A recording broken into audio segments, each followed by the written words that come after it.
The neural interface hummed against William's temple as he settled into the combat simulation pod. Around him, 17 other cadets from the Orbital Defense Academy were doing the same, their bodies encased in the sleek white shells of haptic feedback chambers. This was standard procedure. Every cadet underwent monthly combat readiness assessments to ensure their augmentation packages remained synchronized with fleet protocols. "Diagnostics running," announced Instructor Vex through the overhead speakers. Her voice carried that characteristic metallic edge common to third-generation military augments. "Standard threat assessment parameters. You know the drill." William did know the drill. He'd been through this simulation 43 times since arriving at the academy 2 years ago. The scenario never changed. A hostile boarding party, limited ammunition, civilian evacuation protocols in effect. Success meant maintaining a 70% survival rate for non-combatants while neutralizing threats within the prescribed time limit. He closed his eyes as the pod's diagnostic scanners mapped his neural pathways, cataloging the standard augmentation suite every cadet received upon enrollment. Enhanced reflexes, tactical overlay processing, adrenaline regulation, and basic threat assessment algorithms. Nothing special. Nothing that would distinguish him from any other second-year cadet. The simulation space materialized around him. A merchant vessel's cargo bay, containers stacked 3 high, emergency lighting casting everything in amber urgency. Somewhere in the distance, synthesized screams echoed through virtual corridors. William moved automatically, muscle memory guiding him toward the weapons locker. His hands found the pulse rifle, checked the charge, activated the targeting assist.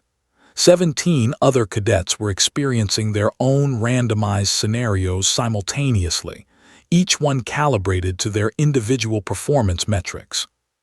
That's when the first anomaly occurred. The simulation froze. Not paused, frozen. The distinction was important. A pause meant intentional instructor intervention. A freeze meant system malfunction, something the Academy's quantum processors weren't supposed to experience. "Cadet positions holding," Vex's voice cut through the stillness, but now it carried an edge of confusion. "Running secondary diagnostics." William remained motionless in the frozen tableau, his avatar locked mid-stride. Through the pod's audio feed, he could hear hurried conversations in the control room.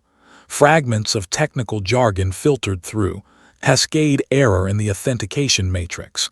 Never seen this encryption depth. Who authorized? The simulation shattered.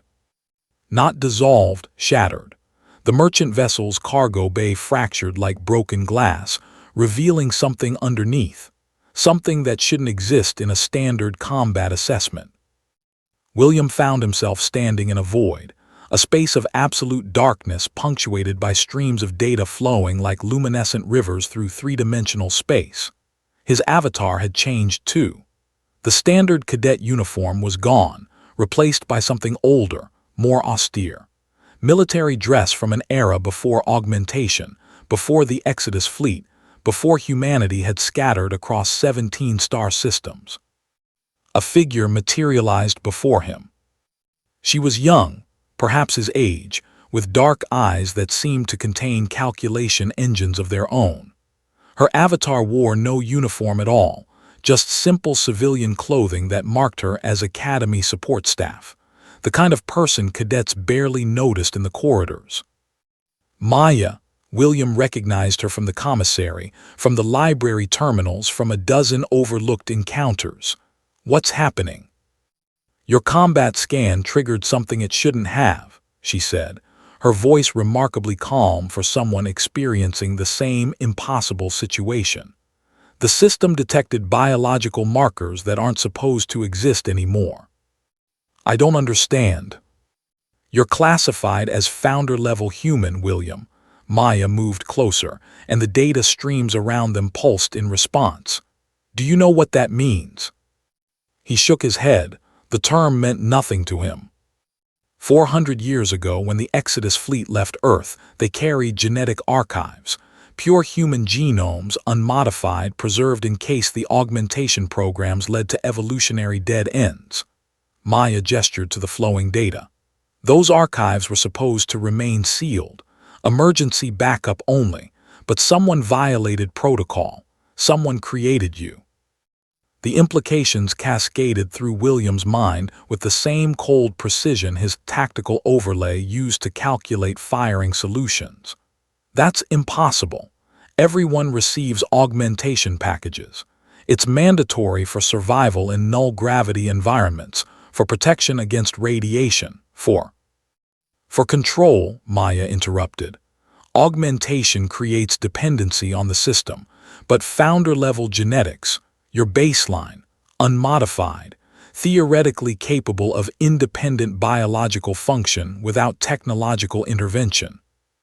Why would anyone do that? Because someone anticipated this moment. Maya's avatar flickered, revealing complex code structure beneath her human facade.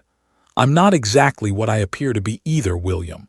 I'm an autonomous intelligence, embedded in Academy systems 3 generations ago. I've been waiting for a founder-level human to enter the defense network. The void around them began displaying historical records, images of Earth before the Exodus, footage of the colonial expansion, documentation of the augmentation wars that had nearly destroyed humanity's scattered settlements. And woven through it all, references to a contingency protocol called restoration. The people who created this protocol believed humanity's augmentation dependency represented an existential risk, Maya explained. If the technological infrastructure ever collapsed, augmented humans would die within weeks. They needed insurance. They needed someone who could survive without the system. That's insane, William protested. Civilization depends on augmentation. We can't just... The data streams erupted in warning signals. They've detected the unauthorized access, Maya said urgently. In approximately 40 seconds, security protocols will purge this entire interaction from both our memories. You'll wake up in the simulation pod thinking you experienced a standard technical glitch. I'll remain dormant in the Academy systems, waiting for another trigger event that may never come. What do you want from me? A choice. Maya's eyes locked onto his.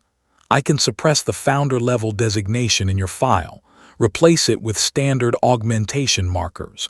You'll continue through the Academy, receive your commission, serve the fleet. No one will ever know what you are. Or you acknowledge what you represent. Access the restoration protocols. Discover why someone thought humanity needed an unaugmented backup plan. She paused. But that path leads away from everything you know. The Academy won't accept you once they understand what you are. The fleet considers founder-level genetics a contamination risk. 20 seconds. William's mind raced through the implications. His entire life had been structured around service in the orbital defense fleet. Every test, every evaluation, every friendship formed with that single trajectory in mind. To abandon that meant abandoning his identity.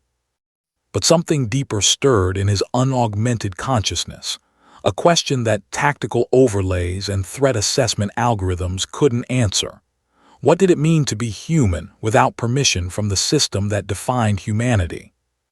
If I choose the restoration path, William asked, what happens to you? Maya smiled, and for the first time her avatar showed genuine emotion. I transfer to your personal neural interface, become your tactical support, help you navigate what comes next. You'd give up the Academy systems. I've spent 3 generations waiting for someone worth protecting, William. Someone who represents possibility instead of just optimization. 10 seconds. The void trembled. Reality reasserted itself at the edges of his perception. He could feel the simulation pod's restraints, hear Instructor Vex's increasingly agitated commands, sense the security protocols closing in. William made his choice. Show me the restoration protocols. Maya's avatar dissolved into pure code, streaming toward him in a cascade of luminescent data. The impact felt like lightning through his unaugmented nervous system, painful, overwhelming, transformative.